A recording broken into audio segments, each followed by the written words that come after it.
Hi, thanks for joining me. I'm Mindy Mandell, and this video is part of a series of videos on Proclus's Elements of Theology.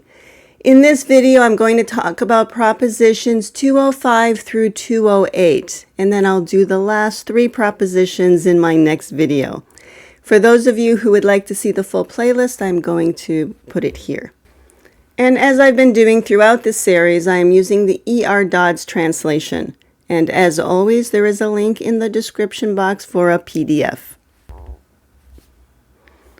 All right, let me jump right into it. So Proposition 205. This one reads, every particular soul bears to the divine soul under which it is ranked in respect of its being the same relation as its vehicle bears to the vehicle of that divine soul. So Proclus is back to talking about what he called a first body. And he introduced this idea of the first body back in Proposition 196. And this one reads that every participated soul makes use of a first body, which is perpetual, and it has a constitution without temporal origin and exempt from decay. And so this first body is perpetual and it is exempt from decay, so it cannot be physical. Now, as for the word vehicle that's used here, this can be used in a general sense to describe the next order down.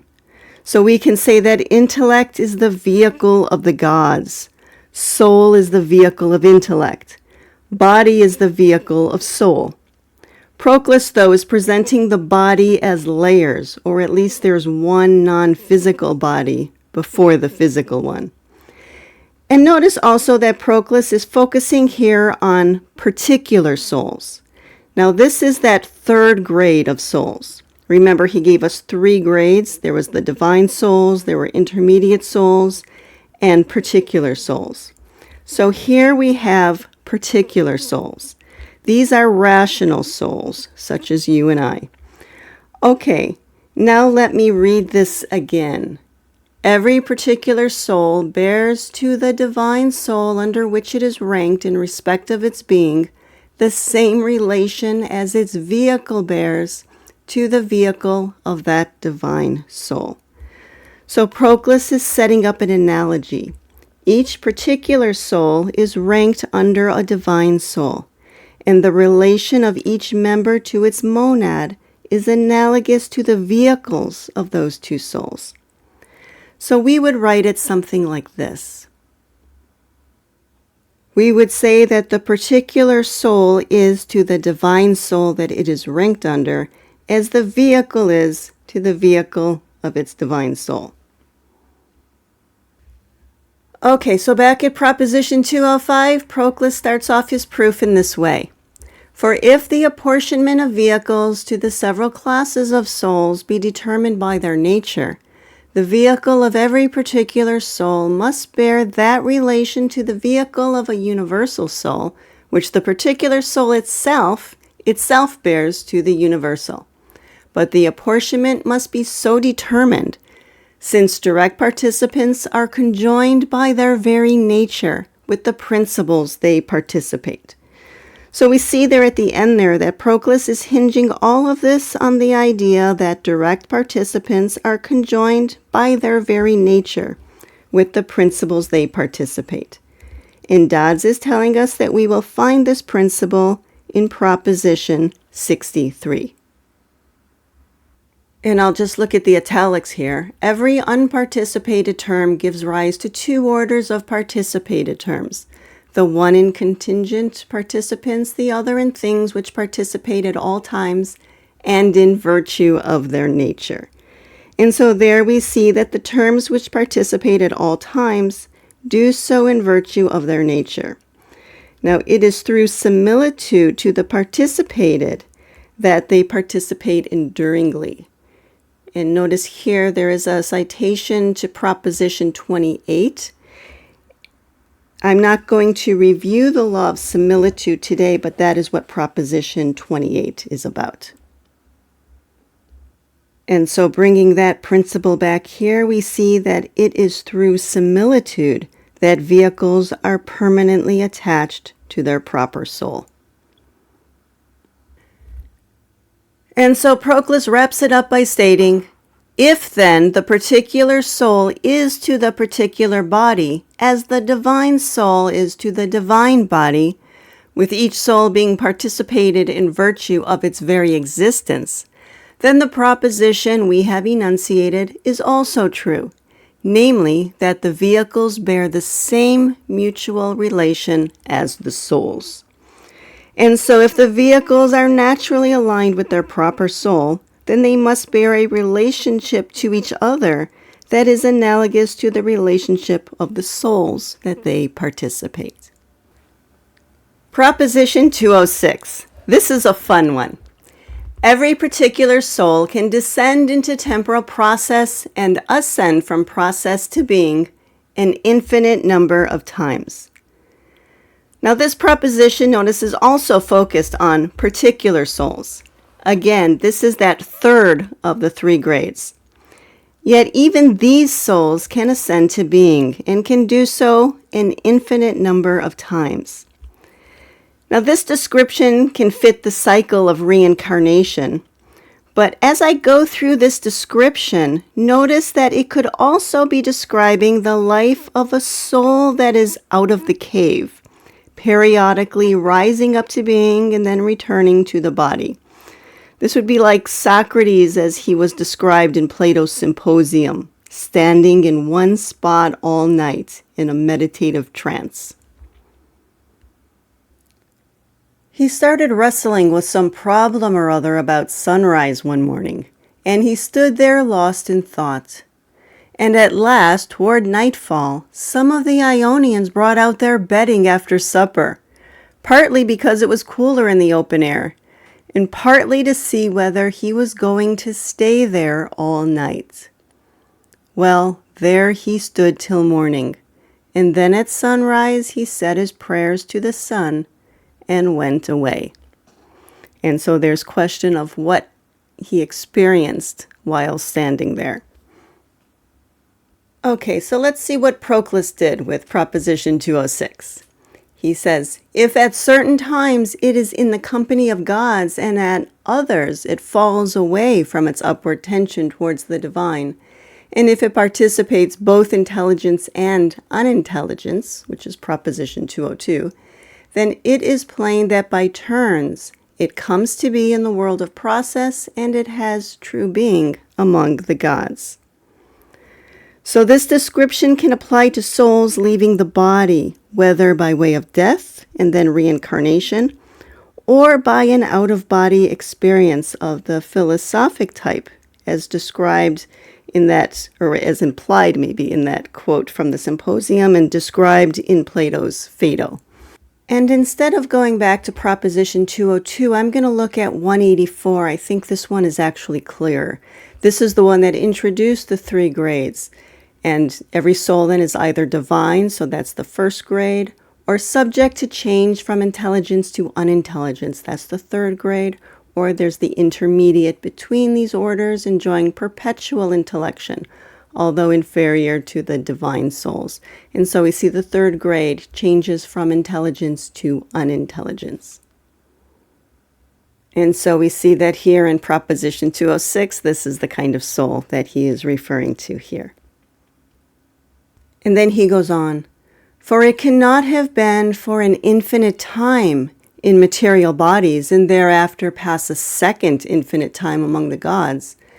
Neither can it have spent an infinite time among the gods and again be embodied for the whole time thereafter, since that which has no temporal beginning will never have an end, and what has no end cannot have had a beginning. Now, I just want to point out that the part in parentheses was added by Dodds. It does not appear in any other translation that I know of. All right, so with or without the part in parentheses, though, this is stating that soul has no temporal beginning or end. It therefore cannot spend infinity with the gods and then be embodied perpetually, or as Dodds added, vice versa. And this is why the cyclical process was first posited back in Proposition 198. This is the one that introduced the idea of cycles by stating that all that participates time, but it has perpetuity of movement, is measured by periods, and it was described as cyclical periods. And we see the same idea here in Proposition 206. It remains then that each soul has a periodic alternation of ascents out of process and descents into process, and that this movement is unceasing by reason of the infinitude of time. So again, this clearly fits reincarnation, especially when you consider that it continues for the whole of time. But it also fits the experiences of souls that are out of the cave. And so when looked at this way, we see these cycles not only as single lifetimes, but there can be multiple cycles within each lifetime. Therefore, each particular soul can descend and ascend an infinite number of times, and this shall never cease to befall every such soul. The key word here being such. This is the experience of particular souls, souls in the cycle of reincarnation, and also experiencing being within a single incarnation. Proclus left the idea of vehicles for a moment there, but now he has returned. Proposition 207. The vehicle of every particular soul has been created by an unmoved cause. For if it be perpetually and congenitally attached to the soul which uses it, being invariable in respect of its existence, it must have received its being from an unmoved cause, since all that arises from mobile causes is variable in its existence. Proclus established in earlier propositions that there is a non-physical body that perpetually participates each soul. Now he's adding that such a vehicle must be invariable in its existence, and so it unfolds from an unmoved cause. And that's a reference to Proposition 76, which has already been referred to many times throughout this book. Here it is again. All that arises from an unmoved cause has an invariable substance or hyparxis, and all that arises from a mobile cause has a variable hyparxis. So the soul's vehicle, being invariable, must have arisen from an unmoved cause. And Proclus goes on, but every soul has a perpetual body which participates it directly. Accordingly, the particular soul has such a body. So first he's simply restating what has already been established. And Proposition 196 is the one that I reviewed at the start of the video that introduced this first body. He then adds, or perhaps clarifies, that the particular soul, the third of the three grades, falls within the scope of that principle. The conclusion then. Therefore, the cause of its vehicle is unmoved, and for that reason is supramundane. Notice what he threw in there at the end. The cause of that vehicle, without naming what that cause is supramundane. That might seem curious to you because it seems from Proposition 199 that particular souls are intramundane, meaning that they're functioning within the physical realm. So the cause that Proclus is referring to in Proposition 207 then is not the particular soul that the vehicle is attached to. He doesn't, however, say what that cause is. And now Proclus is going to say a bit more about these vehicles.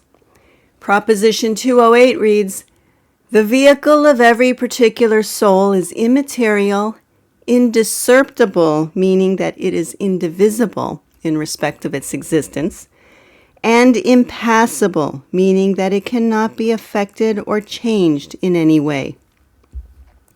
This one fits nicely with the previous proposition, and we're going to see in the first sentence that he is indeed building on Proposition 207. For if it proceeds from an immobile act of creation, which is what we saw in 207, and it is perpetual, then it has an immaterial and impassible being. So being created from an immobile cause and being perpetual has already been established. What follows from that is that it must be immaterial and impassible. And again, that means that it cannot be changed or affected in any way. To show us this conclusion more clearly, Proclus paints a picture of the opposite, that which can be acted upon. For all things that are capable of being acted upon in respect of their existence are both mutable and material, and since their states vary, they are attached to mobile causes. Hence it is that they admit all manner of change, sharing in the movement of their originative principles.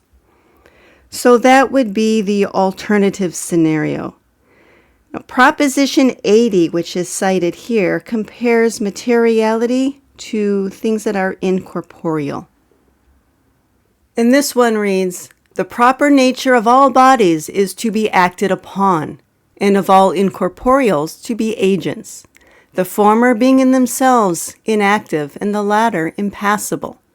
But through association with the body, the incorporeal too is acted upon, even as through partnership with incorporeals, bodies too can act." And this is basically dealing with the body-soul combinations. Bodies act through participation in soul, and soul, in turn, although it is eternal in its being, it has its activity in time, and so the condition of a soul is affected by the events that take place in our lives as humans in physical form. But yet, it is the proper nature of bodies to be acted upon, and for incorporeal such as souls, to be the actors. So Proclus has addressed that the vehicle of a particular soul is immaterial and impassible. Now he needs to deal with it being indiscernible or indivisible. For if anything be discerped or divided, it perishes in that respect in which it is discerped, since it loses its integrity and continuity. So to the degree that something is divided, to that degree, by definition, it loses its wholeness. And so here is Proclus's conclusion. If, therefore, the vehicle is invariable in respect of its existence and it's impassible, then it must be indiscernible. So if it doesn't change and it's not acted upon, then it cannot be divided, and so it cannot lose its integrity. Okay, this is where I will end this week's video. So there's only one more to go. I'm going to talk about the last 3 propositions in my next video. So if you found that helpful, I would appreciate you hitting the like button. That really does help the channel. And also, if you don't already subscribe, I hope you'll think about doing so.